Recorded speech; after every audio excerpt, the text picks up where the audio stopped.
Okay, કેઈસી international તો અત્યારે લગભગ એના 52 વીક લોની લગભગ નજીક જ આવી ચૂક્યો છે. 697-98 રૂપિયાનો ભાવ છે અને 627 કે 630 રૂપિયા એનો 52 વીક લો ગયો હતો.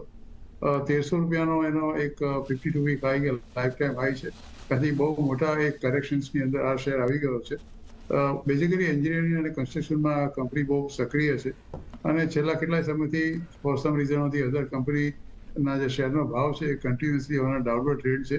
એકવાર એનો પીક તમે આવ્યો તો somewhere in month of June 2025 અને ત્યાંથી જે ડાઉનફોલ ચાલુ થયો છે એ કન્ટિન્યુઅસલી છેલ્લા લગભગ ઓક્ટોબરથી એ એક જ તરફ નીચેની તરફ આ શેર જઈ રહ્યો છે. મને એવું લાગે છે કે કદાચ આ જ ભાવમાં, કારણ કે તમે એનું છેલ્લા એકાદ વર્ષનું પણ રિટર્ન જોશો તો એક લગભગ 30-35% જેટલું નેગેટિવ રિટર્ન છે.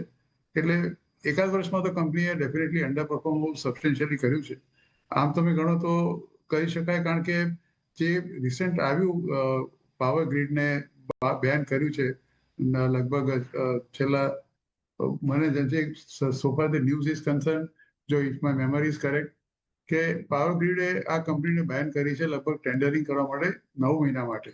મે બી વન ઓફ ધી રીઝન્સ કે એના માટે આ શેરનો ભાવ અત્યારે નીચે નીચે જઈ રહ્યો છે.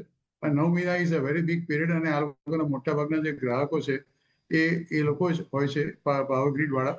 એટલે મારી દ્રષ્ટિએ તો ઇવન અત્યારે આ ભાવ 627-697 નો ઇઝ નોટ વર્થ બાઇંગ. મને I think for the time you should avoid the share. કોઈ સંજોગોમાં એનો જે 52 વીક લો હોય, સમથિંગ લાઈફ ટાઈમ લો જેટલો આવી જાય 627, તો કદાચ તમે થોડું જોખમ લઈ શકો. Otherwise I think you should avoid this particular share. Okay.